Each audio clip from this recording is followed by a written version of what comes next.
Hello and welcome. This is part 6 of the Newtonian gravity series. Today, let's look at Earth. Let's place Earth at the origin and let's try to find out what the gravitational force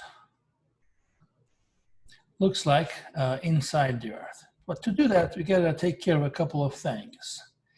Let's first establish this 3D coordinate system. This is X, this is Y, and this is the Z axis. Now you can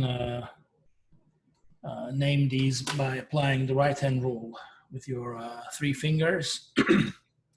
Now once you name this axis with your thumb X, and this will be Y, and the middle finger will show you the Z axis, okay? So one way of doing it is on paper like that. So imagine you are doing this with your left hand, right? Then X and Y would give you a Z in the opposite direction. So it's just a convention, all right? Basically, we place the star, the planet, whatever our source of gravity is, one of these masses, at the center, right center. Okay, I'm just showing it like a point particle. This is where our source is, M.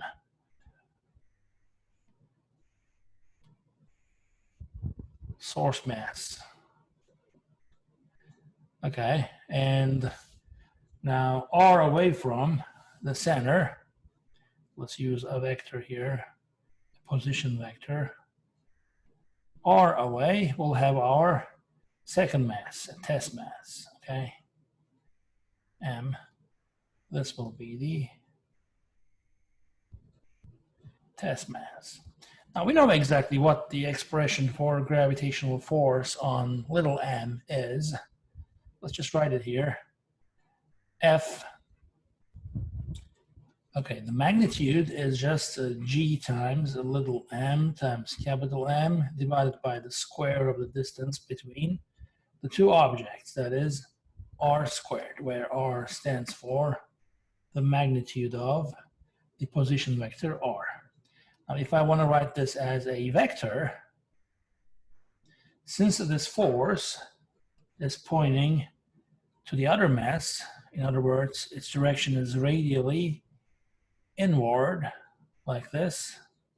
So if I want to write as a vector, I have to put a negative sign in the front, but still the right-hand side is not a vector yet. To make it a vector, I'm going to add the unit vector,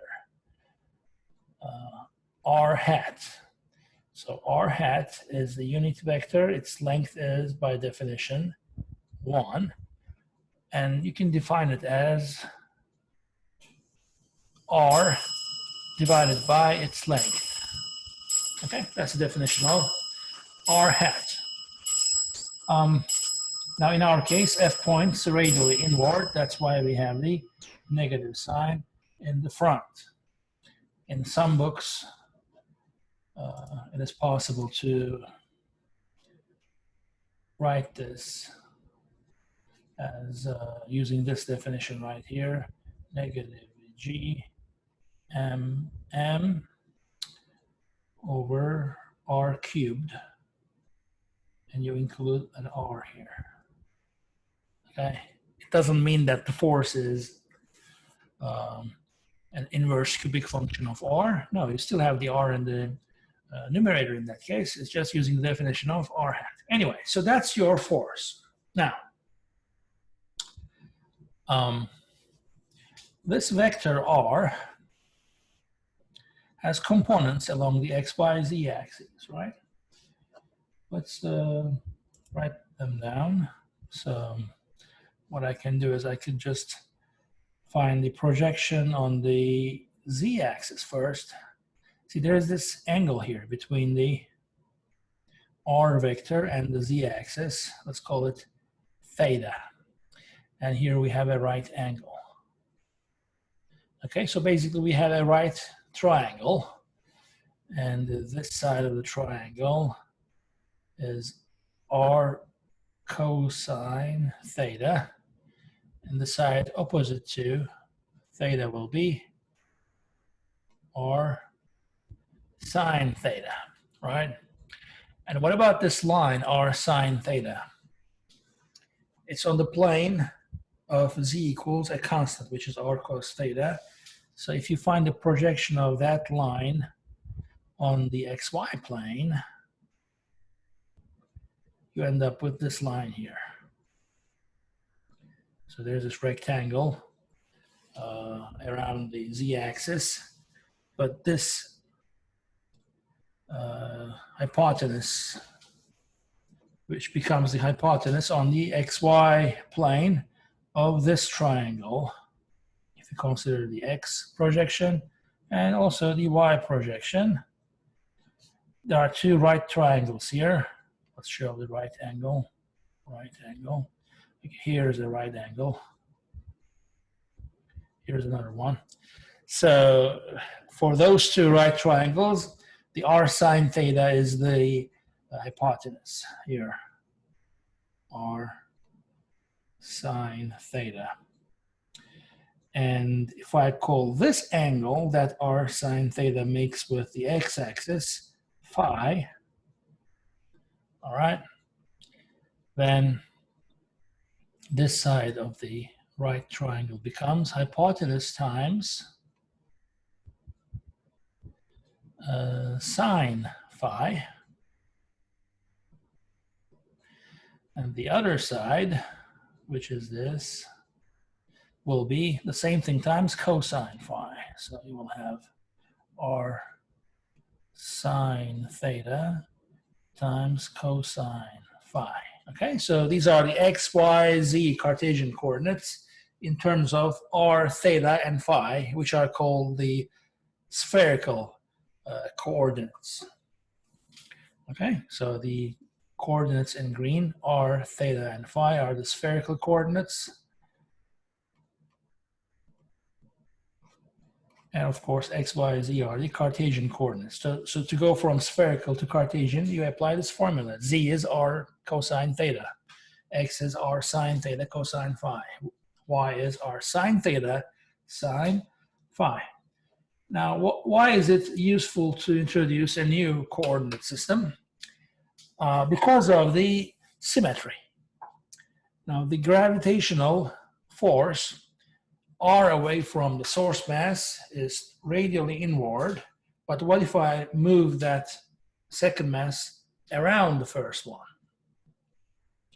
So imagine a sphere around the source mass. On that sphere, as long as you stay on that sphere with radius r, the magnitude of the force, gravitational force on your test mass will be the same. It's going to be a constant, no matter where you are, no matter what theta and phi are. As long as you keep your distance the same from the source mass, the magnitude of the gravitational force will be a constant. So we have a spherical symmetry.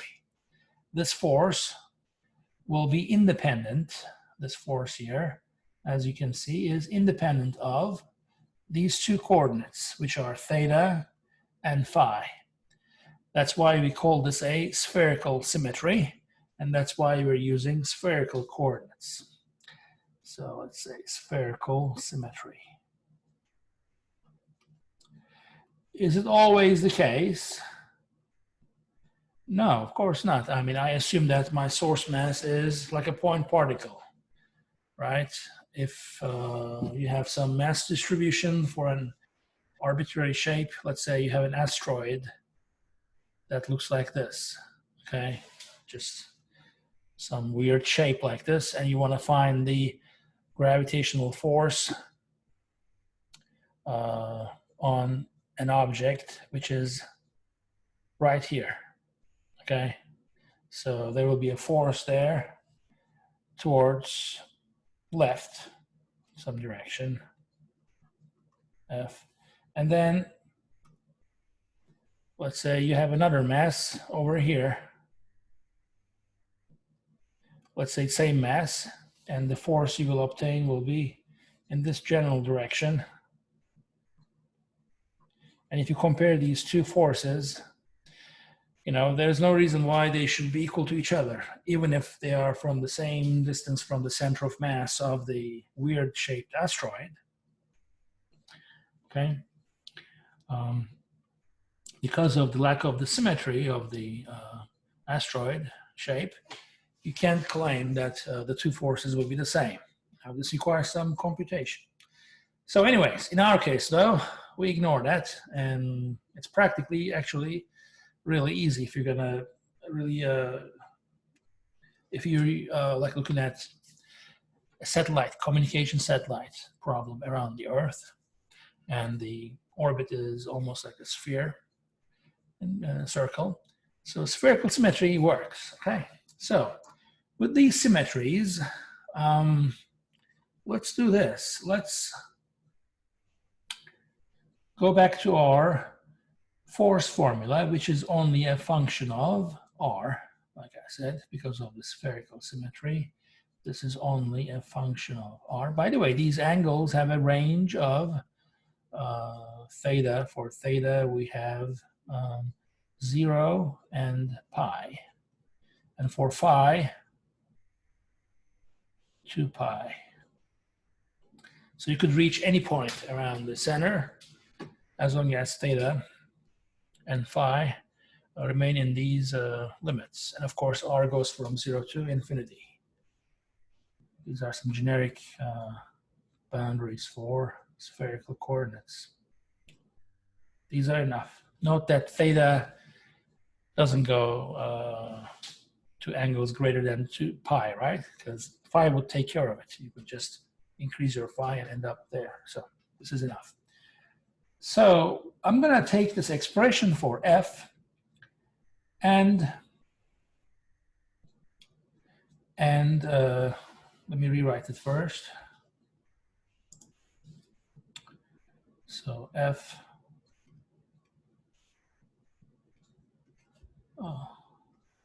this is the force on the test mass, remember. So let me rewrite this as negative g, capital M, that was the mass of the Earth, or the source mass, divided by the square of the distance times r hat, okay? And m. So this times m, the test mass. And give this a new name. Let's call this the gravitational field.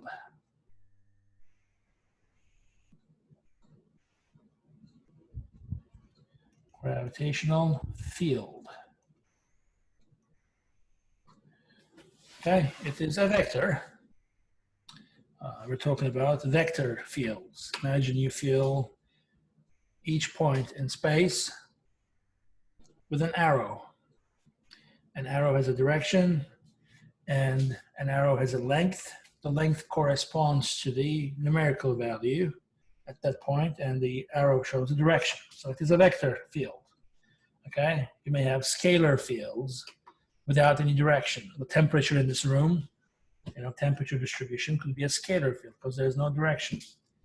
But if there's a flow of air, let's say, wind blows, and then you have the speed and the velocity, let's say, so the direction, I mean, which makes it a vector.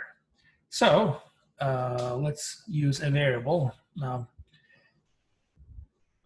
there is nothing conventional here. You could use g for gravity, but we already have the little g for gravitational acceleration and capital G for universal constant. So gamma, how about gamma? Let's call this gamma. Gamma, and put an arrow on top of it. So this will be our gravitational field. So why do we need this? Well, in this view, we don't really have to worry about how come we have two objects which are far apart. How come we have this force between them, okay? It's not a local idea. forces and an action at a distance. But if you start with the idea of a field around your source that fills all the void from where the point is all the way from that point to infinity, the field covers whole space. So here's your source mass, like Earth, for instance, m, and then you fill the space around it with arrows. These arrows have to point at the source from all directions. And the lengths of these arrows are becoming smaller as you move away from the object. It gets smaller, right? If r goes to infinity, it becomes 0. So once you establish this idea of a field, you can take the source out of the picture. You just have the field. And inside that field, now you place your test mass, which is m, okay? Now I have my m here. Let's put an m where one of the arrows is. This is your m. Now I have to only worry about the interaction between m and this gamma here. So it becomes like a local thing, okay? I just have to worry about these two. I just multiply them. M times the gravitational field will give me the force on that test mass, okay? Just an idea. I mean, you can see the application of this in electricity and magnetism too. So I'm going to take this gravitational field and I'm going to evaluate this integral, okay? So let's go back to our picture where we have the spherical coordinates. Now let me mark where the r hat is. Now this is the direction of r. R hat is in the same direction, of course. It's just scaled down to 1. So this little vector here is r hat. I'm going to take the dot product of this gamma with a vector which is in the same direction as r hat. And I'm going to call this the infinitesimal area vector. So I'm going to write it like this. Okay. Now, where does area come from? Imagine a sphere around the origin, and the sphere's radius is r. All right. So this sphere is all around. Okay, I don't want to mess this picture up, but it goes around the source like this. That's my sphere, all right? On that sphere, I'm going to move theta just a little bit and phi just a little bit. Okay, so let me rewrite it here. So these are the axes. And here's my r with theta, right? Now, what if I move theta just a little bit? That's d theta. So I'm going to be moving along an arc on that sphere, right? An arc. And the length of that arc is r times d theta, the arc length. And then I'm going to move phi just a little bit. So let's use black. So where was phi? Phi is here. This is phi. Just move it a little bit. So you have this now. This is d phi. And you end up with an arc length along r, which is also here. Okay, so that is equal to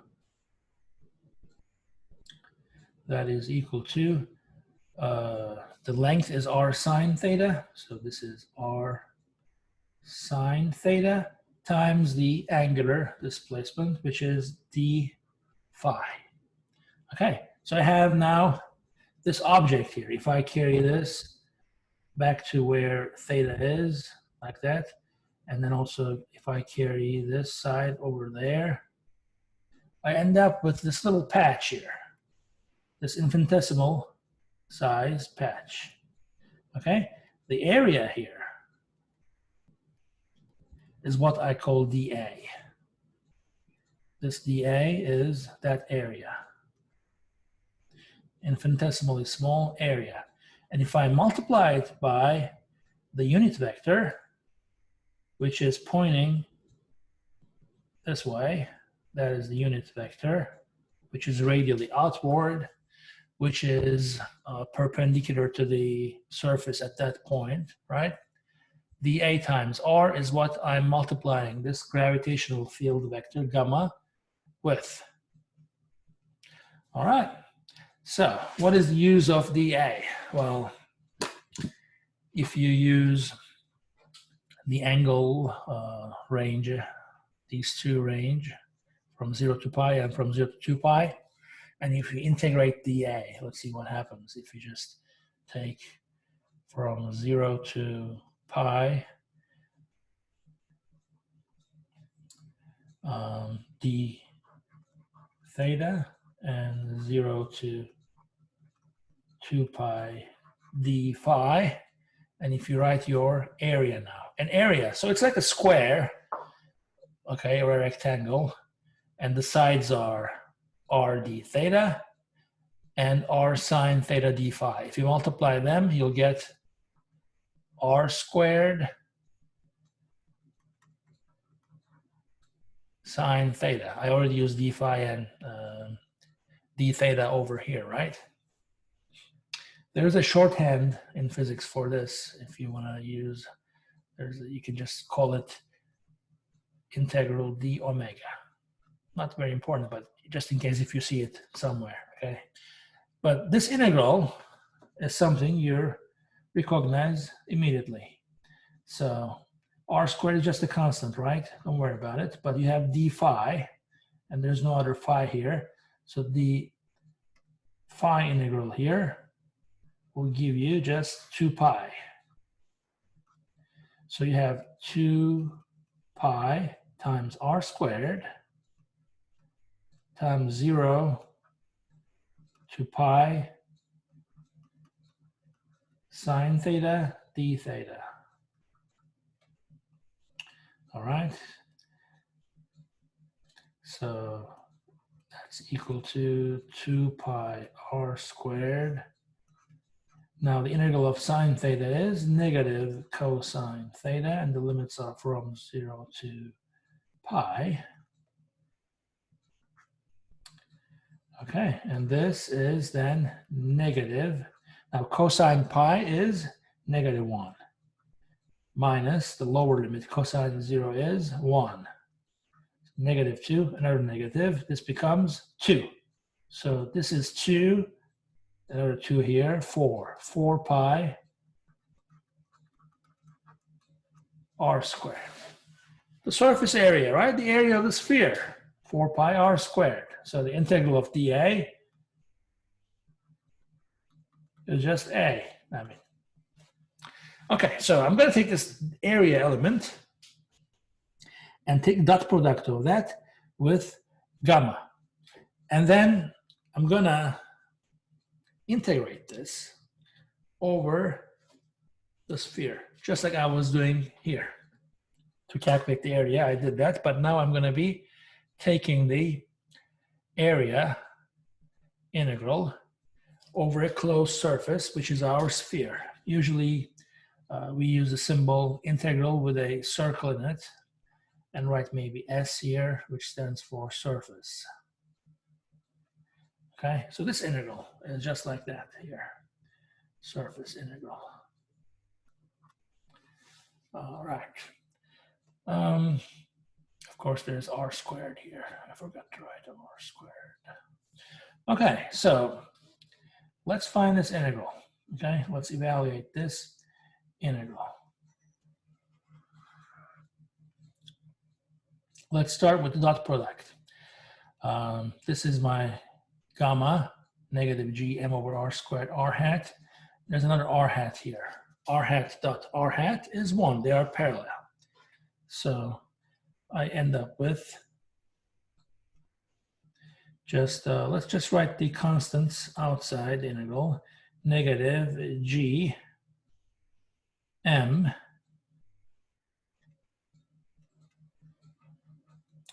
all right, negative g m times dA. Now inside dA, I have r squared. All right, and I'm dividing this by r squared as well. Now the surface integral doesn't need r is just a constant there. So this is what comes from the gamma, the field, and another r squared that comes from the surface integral, this times r squared, and then this integral here with sine theta, d theta, and d phi, 0 to 2 pi, 4 phi, and for theta, 0 to pi. Okay, so r squareds cancel. And I will get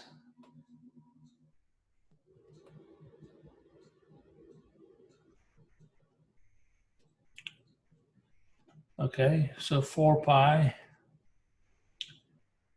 from here, 4 pi negative 4 pi g m. Okay, so here's the idea. If this integral gave me negative 4 pi g m,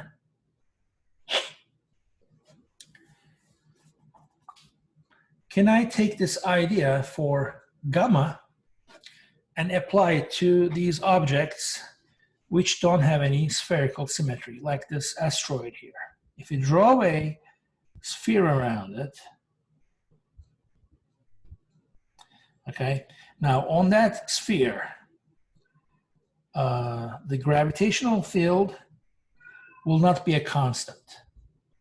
That was the case when we had the point mass. Or let's say you're really far from your source, and then even the sun is like a point, okay? So it acts like a point mass, and at that distance you have the spherical symmetry. But what if you are close to the object with this weird shape? Then on that sphere around the object, the value of the gravitational field is not a constant. But no problem. Then you can use this integral we just have here. Just evaluate. Assume you could evaluate the integral. Assume you don't have the form of gamma. It's an unknown. The integral is that, but the answer will be negative 4 pi g times the mass enclosed. So for this asteroid problem here, if m here, let's call it mass enclosed, ENC, the enclosed mass. And I can say this integral over this surface S of this gamma dot dA, the surface area element, is going to be equal to negative 4 pi g, a constant, times the enclosed mass.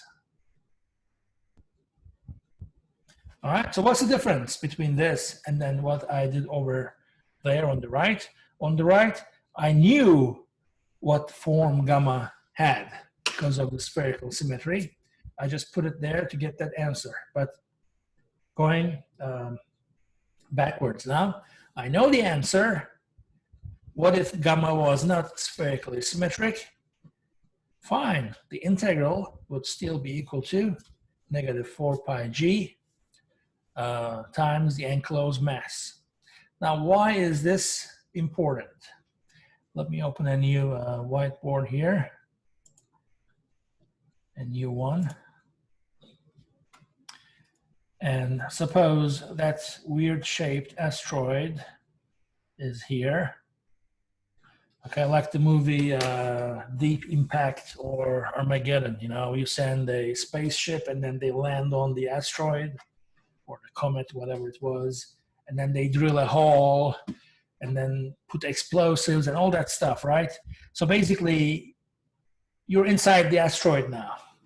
In that well, what will be the gravitational field? So if, let's say, I have a center here, the center of mass of the asteroid, but I want to find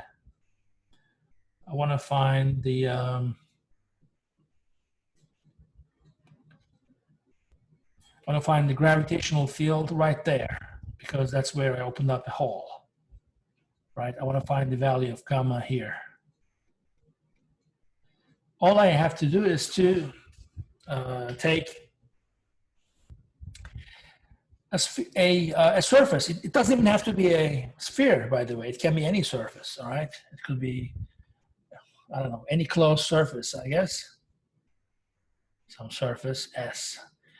Then on that surface, along that surface, the integral alpha dot dA would be equal to negative 4 pi g times the enclosed mass. Now the enclosed mass is not the asteroid mass. That's M asteroid.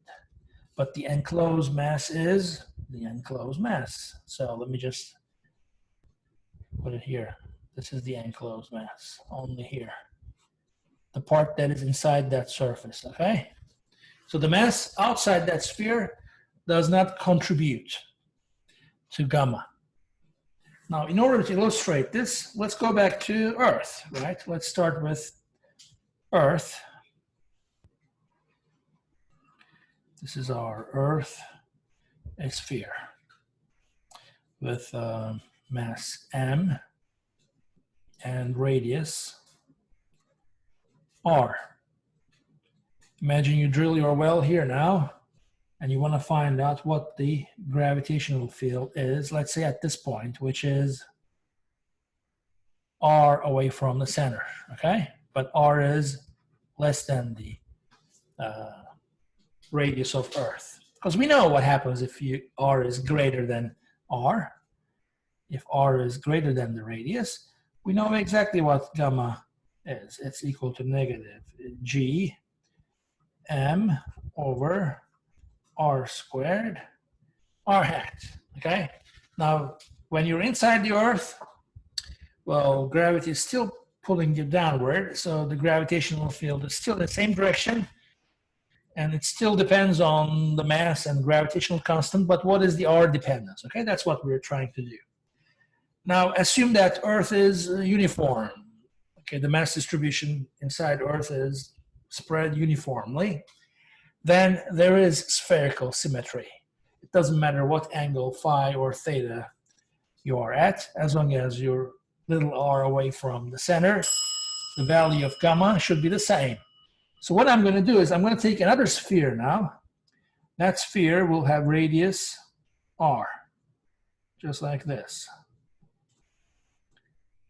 And now I know that on that sphere, this integral is equal to that, okay? So the mass enclosed here is what I need.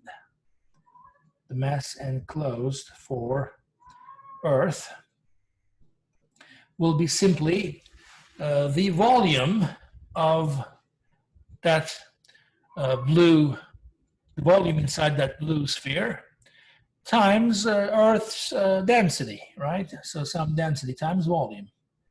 Volume of this surface, S, volume of S times a density. Now, density is easy.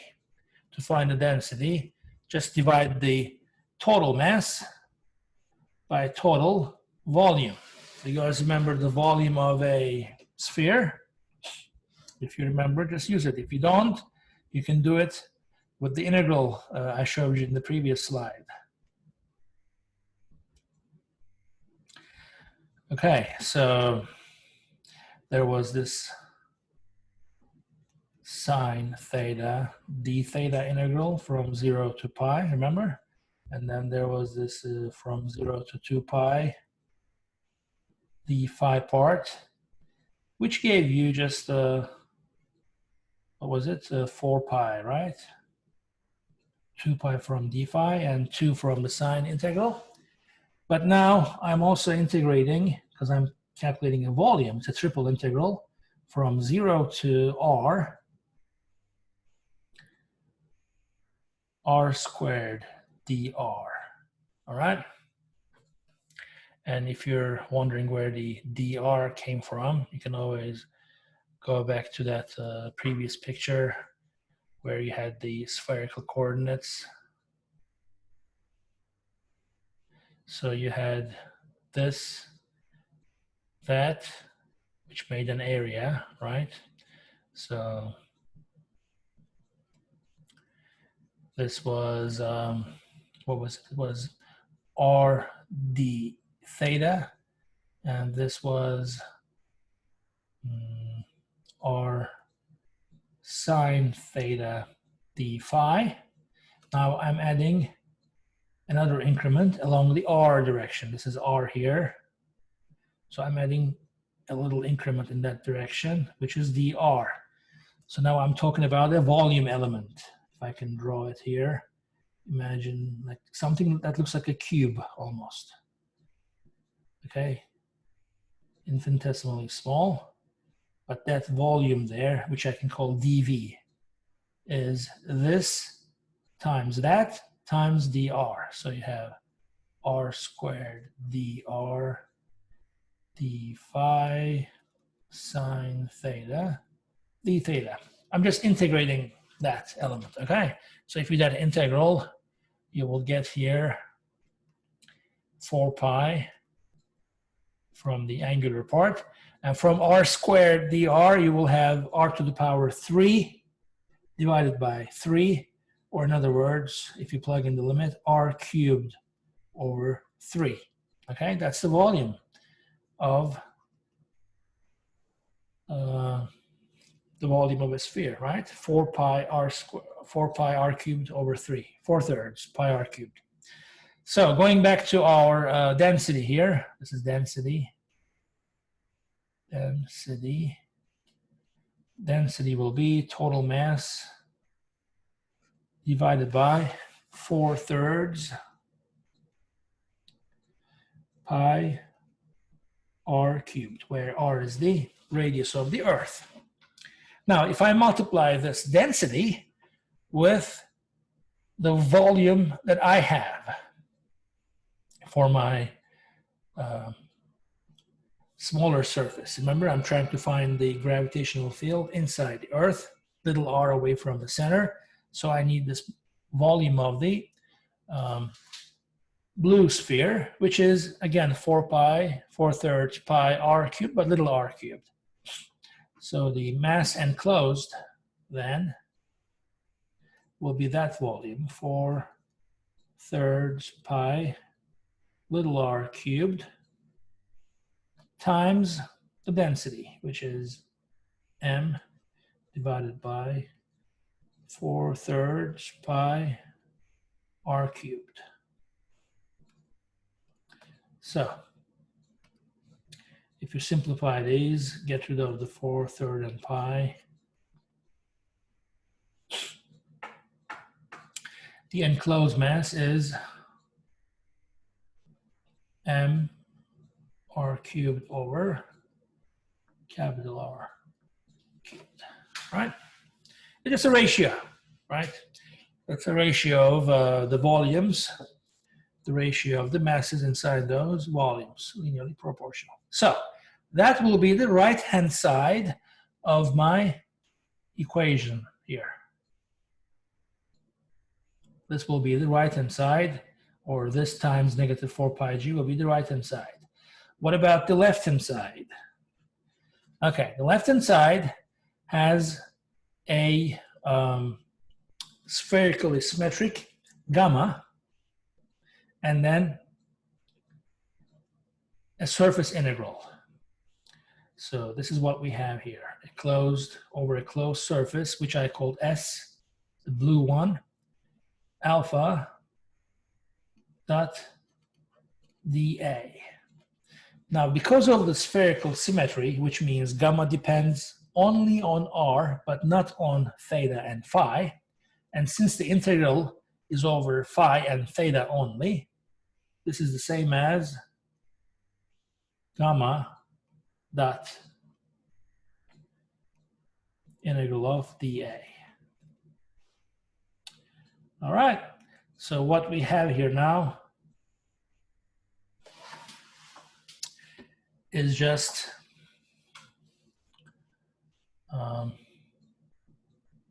this dot product, and the integral becomes the total area. All right, you know what it is, 4 pi r cubed. Now, one more thing, it's a dot product, and gamma will point towards the center. Let me just mark it here. This is the direction of gamma, but the direction of A or dA is still anti-parallel. So their dot product will be a -1. So this gives me negative gamma, which is just a function of r. Let's emphasize that, times the surface area of the blue sphere, which is 4 pi r squared from the previous graph. Remember, the previous slide, it was 4 pi r squared. That's the left-hand side of the equation we start with. The right-hand side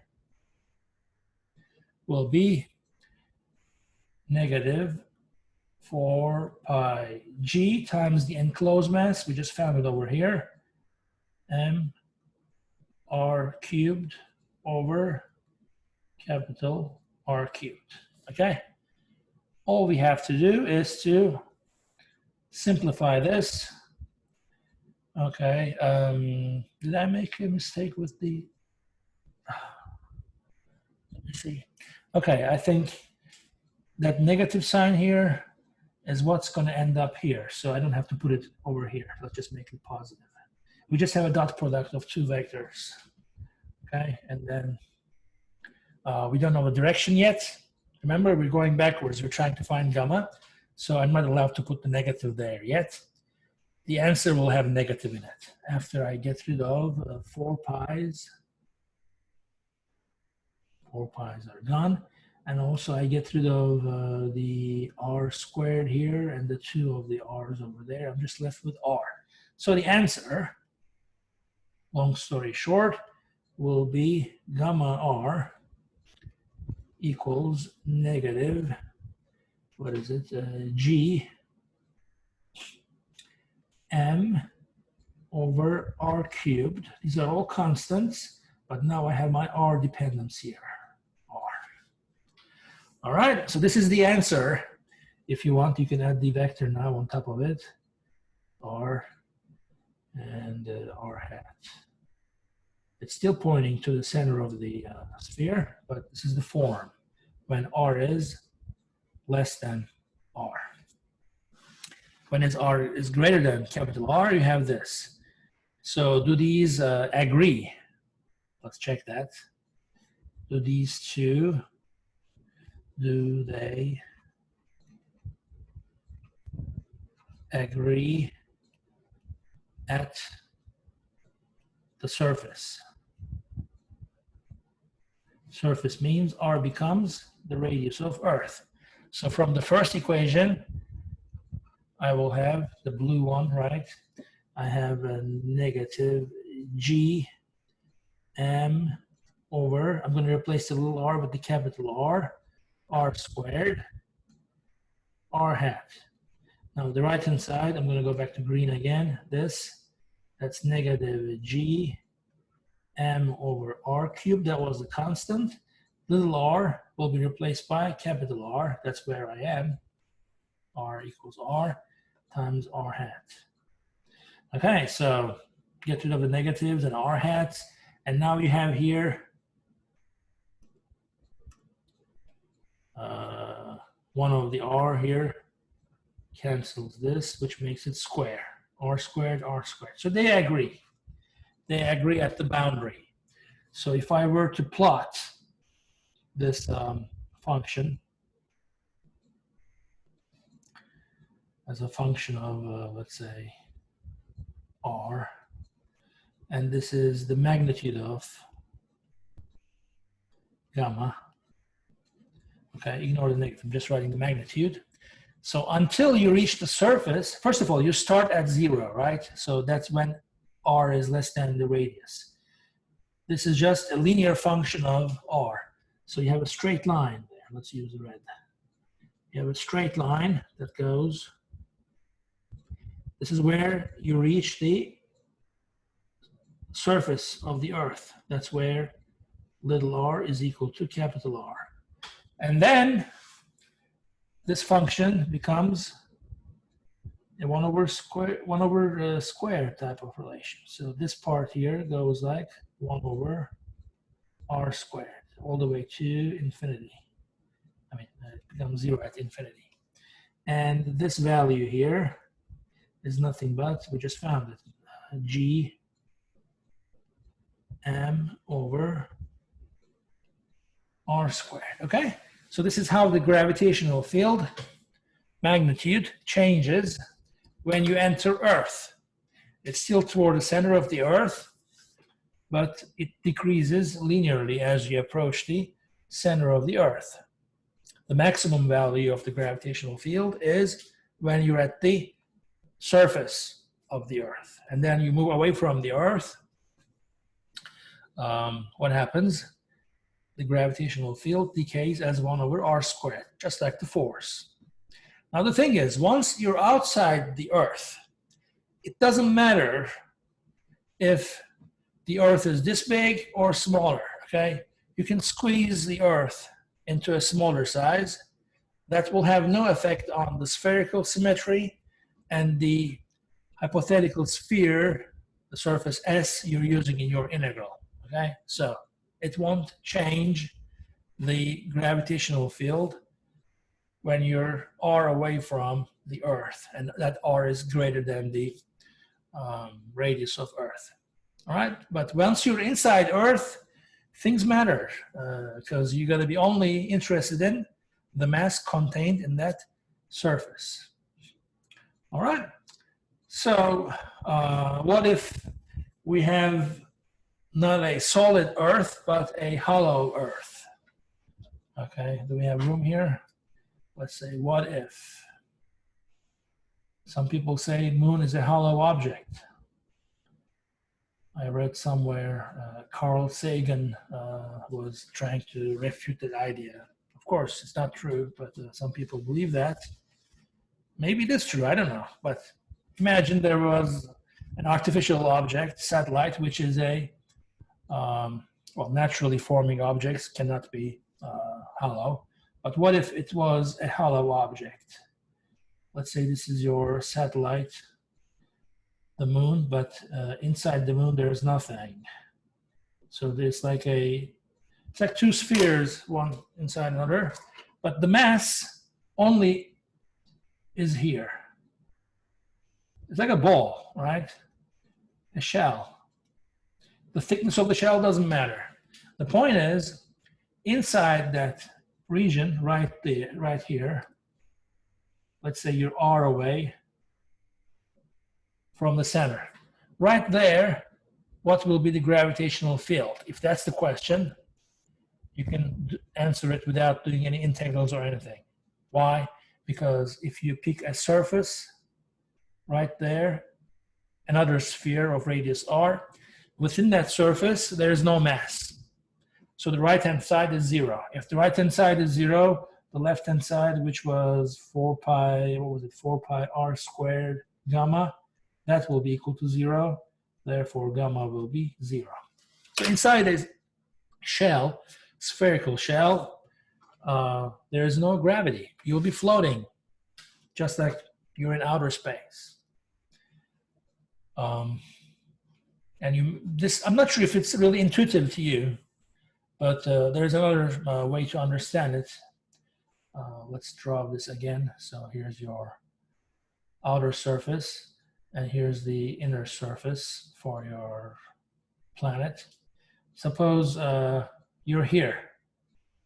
Now you may say, okay, I'm really close to one side of this object.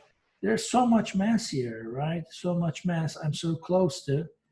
And when I'm so close to that chunk of mass, the gravitational field should be high. So I should be attracted towards that side, you may be thinking, right? But that's not the case. See, you're really a short distance away from that side, let's say this part here.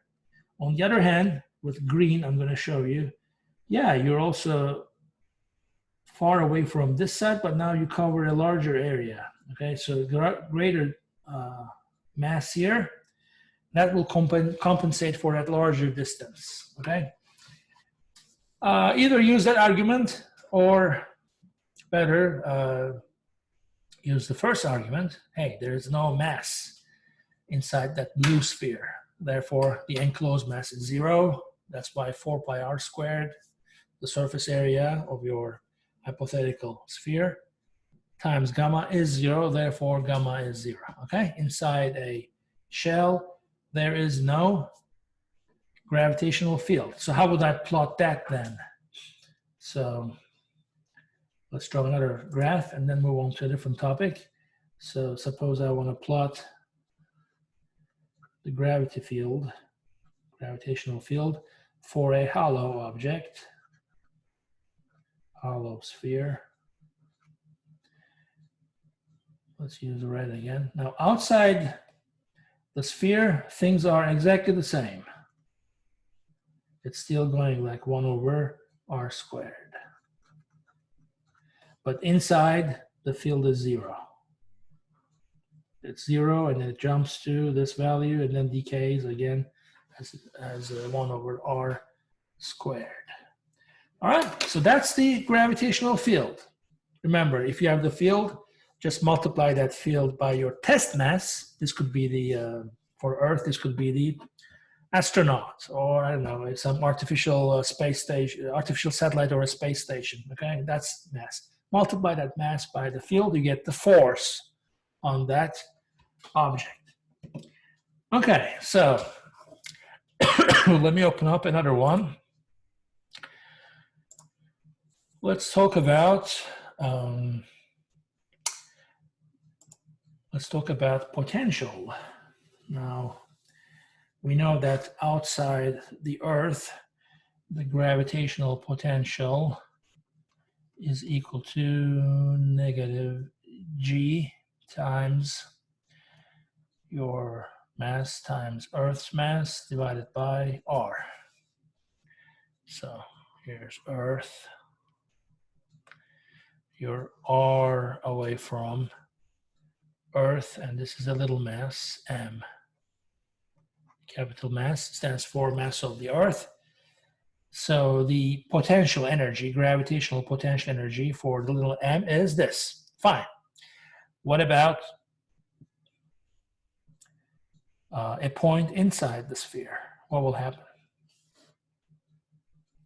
If you're here, over here, this r is less than capital R. Okay. And the other was greater than the radius. Now, what will be the gravitational potential inside the sphere? Okay. So we got to go back to the idea of work done by gravity, because that's how we found that formula in the first place. Remember, if we approach Earth, let's say you just drop the object is not in orbit, you just let it go. It's going to accelerate towards the Earth, right? And when that happens, gravity will do work on that object. Displacement is in the same direction as the force, therefore it will do positive work. And when we calculated that work, we did it through an integral. So let's remember, let's say recall recall how we found this result. Suppose you start from here. Okay, this is, assume that this is R1 away from the center. So we calculated the work done by gravity, which would be an integral. It is a F dot dl, if you recall that formula from the book. F dot dl. dl is the line element, right? So if you do that integral, if you write explicitly, this will be from R1 to where you are, which is R, where you want to find the potential energy, right? So the force is actually pointing radially inward, so negative G M times capital M over R squared, and dl would be simply dr. Now this is a dummy variable. If you don't feel comfortable using r for both the dummy variable and the upper limit, change it to r prime. Doesn't matter, okay, r prime. If you want to feel more comfortable with it. So we're just reviewing how we founded UR. Okay, so this integral will give you negative G M M, and then the integral from R1 to R dr prime over r prime squared, okay? The integral will give you negative 1 over r.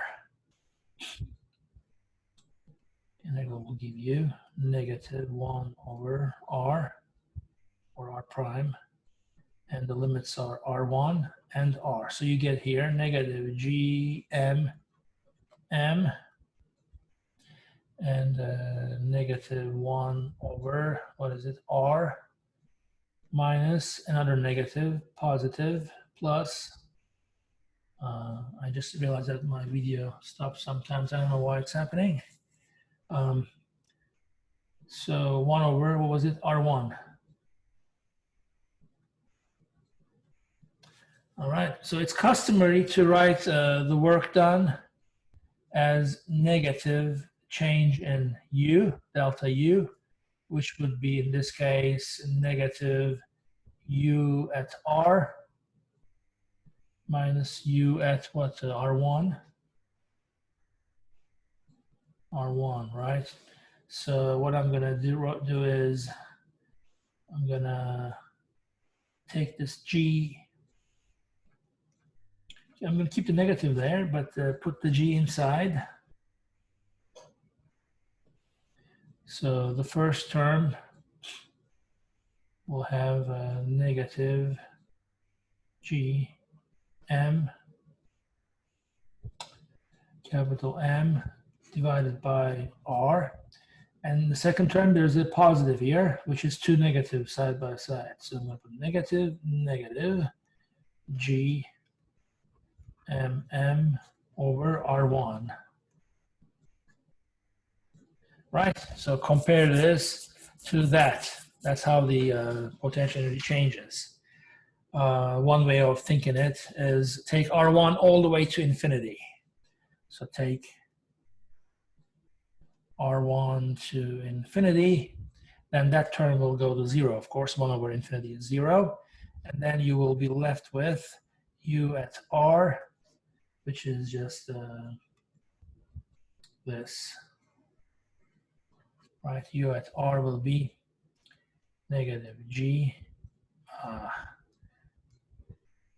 negative G M M over R.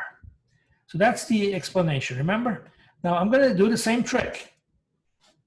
I'm going to find the work done by gravity. What if I drill a hole here? Here a hole, all the way to the center of the Earth. okay, or at least to where my test R is. I'm going to move the object from, let me choose black here. I'm going to move the object from this point. I'm just going to drop it into that well.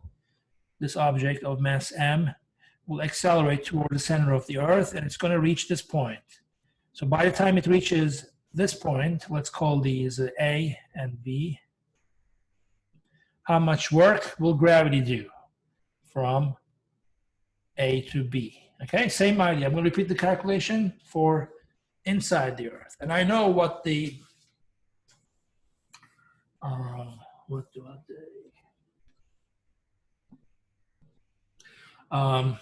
I know what the force is inside Earth. I just calculated, right? Remember in the other one. So let's do that. So work done by gravity. Work done by gravity when the object falls from A to B is this. The integral, okay, the limits are, now instead of R1, I'm going to have capital R. From capital R to little r. And now I need the gravitational force there. And that's negative G m times capital M divided by, this is in the previous slide, R cubed. And then it was a linear dependence, right? R. And dr, which comes from dl. Again, if you want, change it to r prime, dummy variable, right? You can call it whatever you like. So that is what I'm going to integrate, okay? That's what I'm going to integrate. So negative G m capital M over r cubed. It's just a constant. You just get r squared over 2. If you plug in the limits, you'll get little r squared over 2 minus capital R squared over 2. Okay, that's the expression. Now compare this expression to the one above with the two r's, r and r1. Now in that case, I had the option of taking r1 to infinity, which gave me a sort of reference point. I cannot do it now because r is a fixed number. It's a finite radius.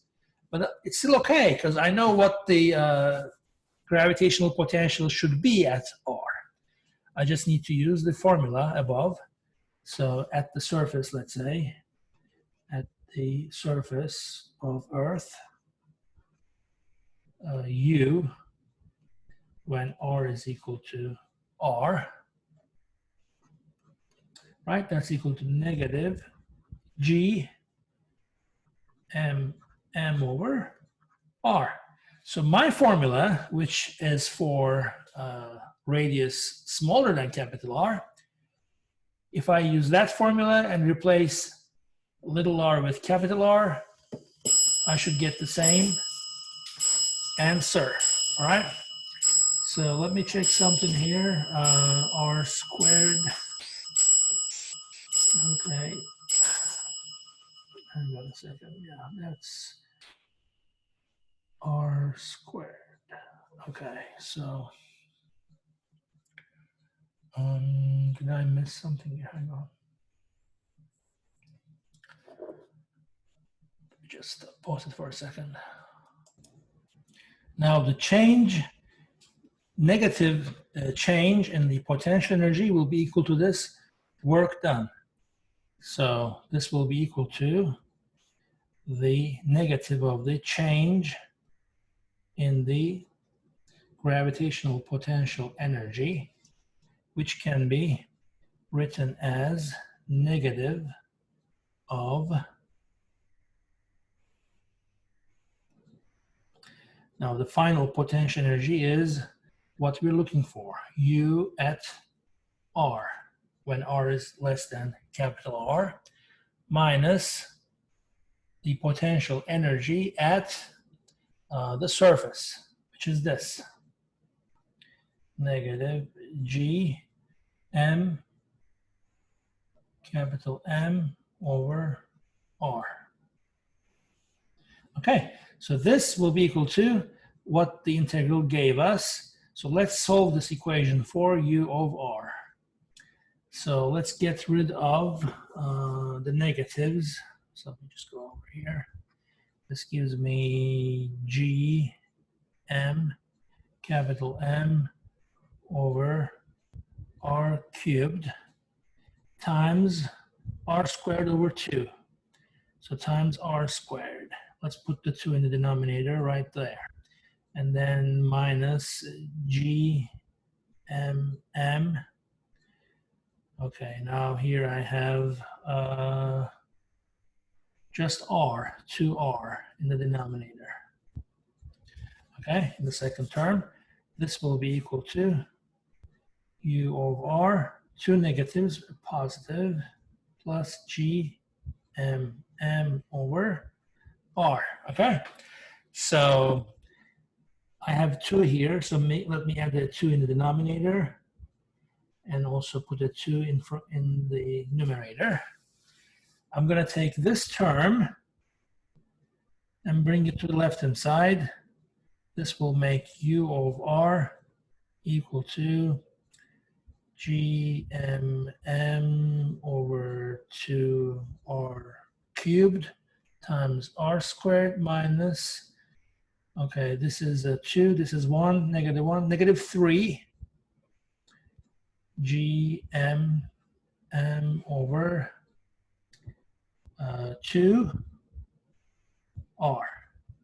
Okay, let me simplify this now because there's R cubed in the first term. Let me make the second term also R cubed. So U, the gravitational potential energy when you're inside Earth, will be equal to, if I factor the G M capital M divided by 2R cubed. This will multiply by R squared minus 3 R squared, capital R squared. Okay, so this will be the formula for the gravitational potential energy when you're inside the Earth. The one inside the Earth and the one outside the Earth for R greater than capital R. This is for R less than R. And on the surface, they also agree. You can check it yourself. Just take this equation and replace little r with capital R. You get the exact formula. Okay? So, what does it mean? It means inside the Earth, there's still gravitational field, gravitational potential. So, what if you take this well, you dig, and then make it go all the way to the other side? So, let's add an equal distance over here and exit, okay? So you're going through the Earth, you're a giant hole that goes through the center of the Earth. And you drop the mass on the surface. What will happen to the mass? Let me open up a new whiteboard here. And this is like the fourth one.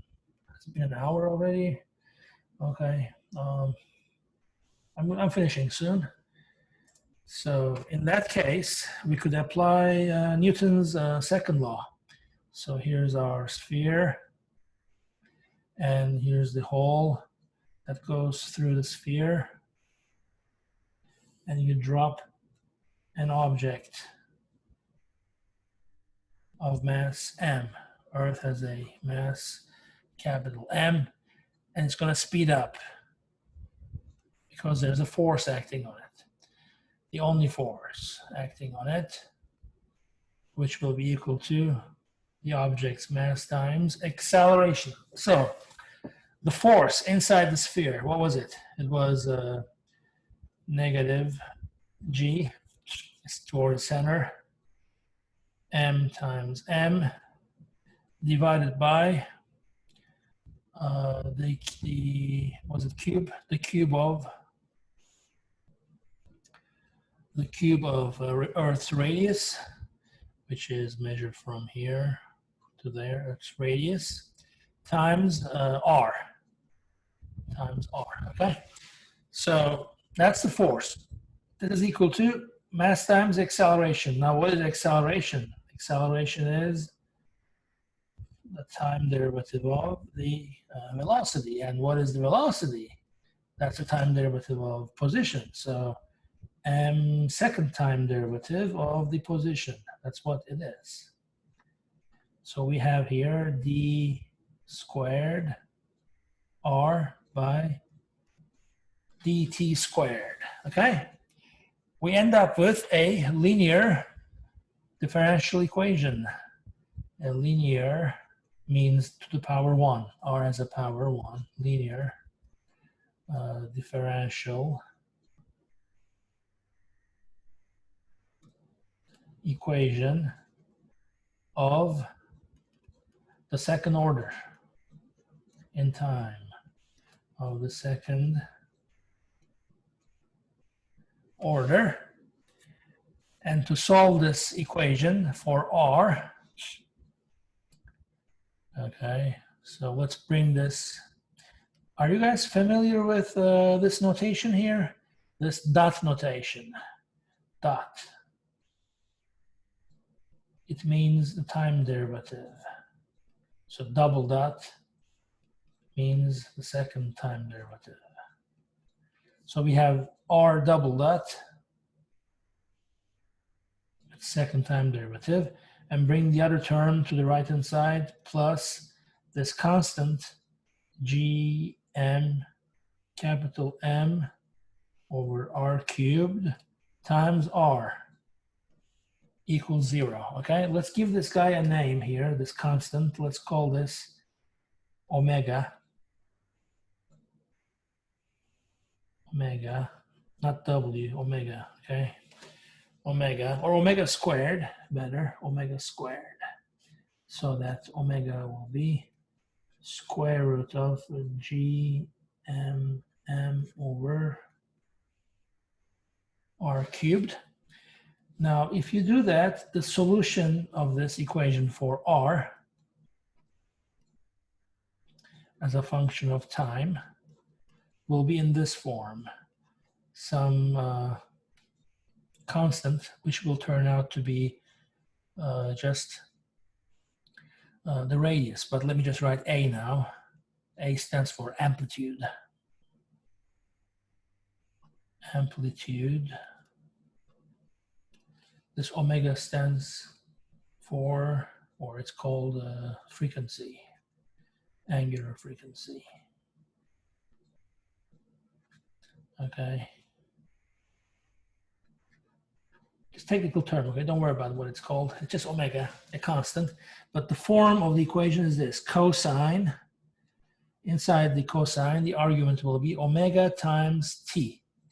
And usually there is another angle here called the phase angle, phi. It's called phase.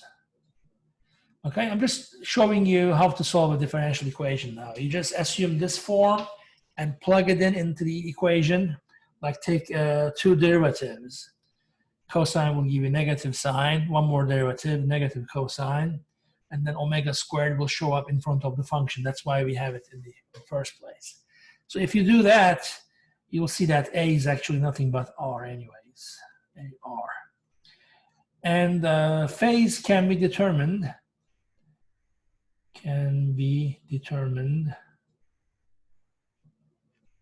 from initial conditions.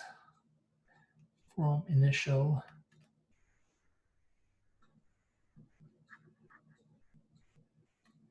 condition, like when you start your stopwatch, when you drop the object. So, for instance, the initial condition means when t is 0, that's when you start your watch. R is equal to capital R. Okay, so R measures the distance from the center, remember? So this is R. Let's say you're here at a later time, you're r away from the center. Okay? So this distance here, r, which is a function of time, in the beginning, it's equal to r when t is equal to 0.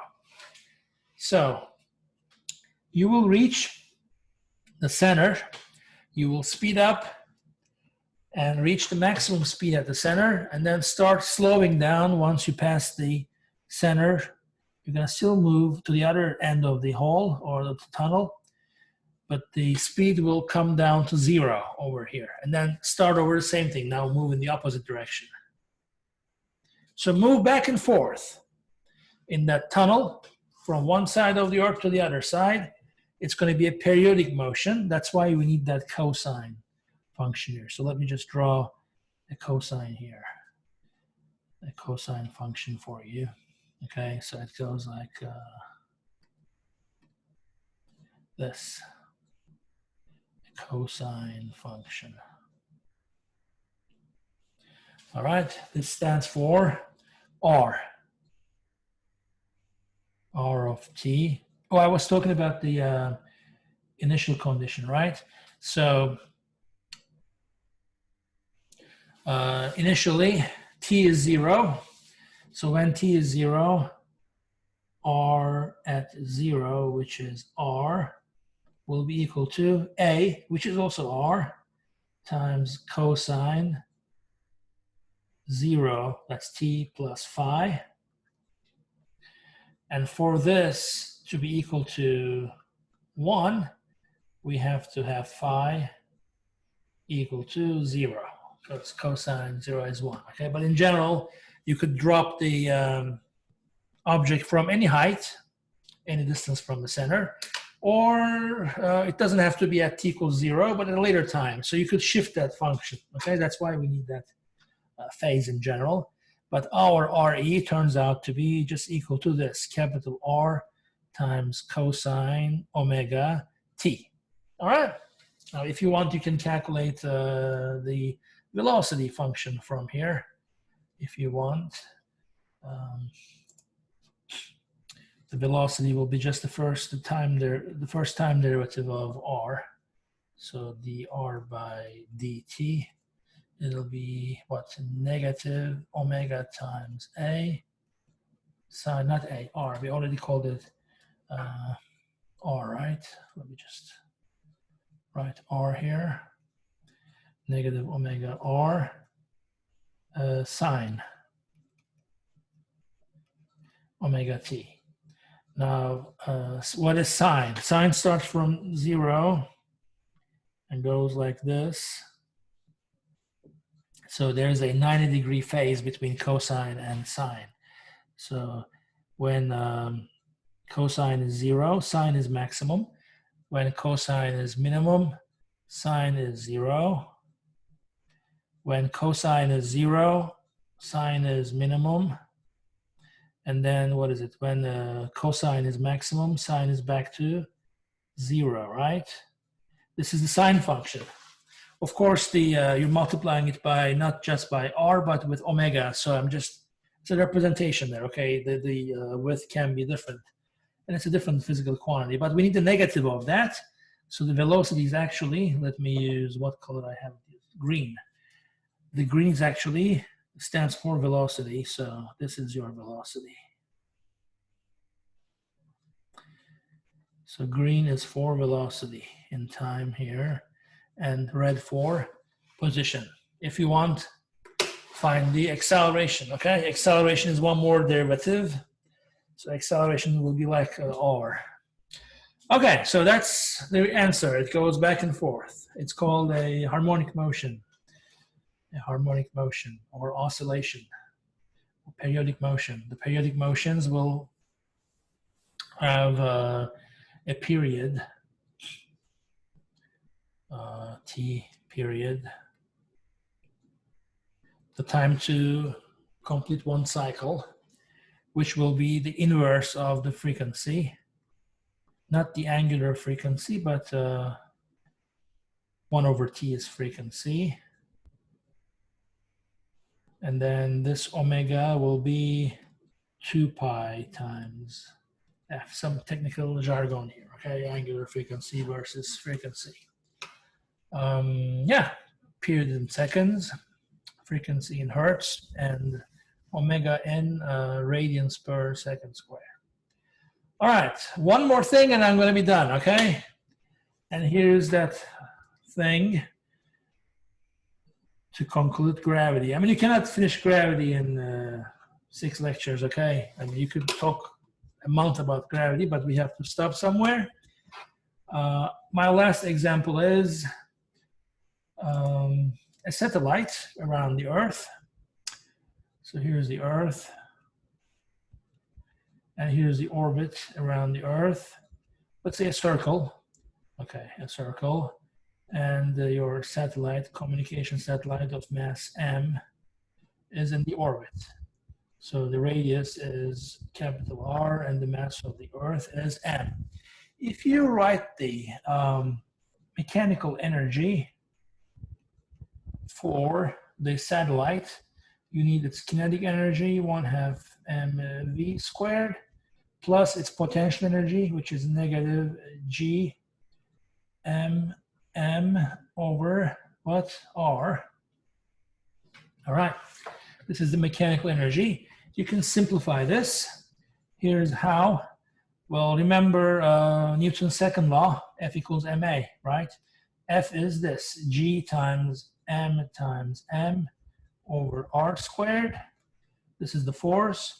This must be equal to mass, the satellite's mass, times its acceleration, which is v squared over r. I hope you remember this from circular motion, right? V is the linear speed around this orbit, okay? We square it and divide by r. So there is mv squared here already, right? Which we'll need in the kinetic energy here. We just need to divide it by 2. So divide this by 2, add a 2 here. And one of the r's cancel here because we have r over there. So this becomes the kinetic energy, 1/2 mv squared. So energy is now equal to kinetic energy, which is g m capital M over 2r. And then the second term, which is g m over r, and this gives you negative g m over 2r. Okay, that is a simpler form for the mechanical energy of a satellite. All right, so this concludes this lecture about Newtonian gravity. There are more things, but let's stop here, okay? All right, so next time, maybe we'll do rotational motion.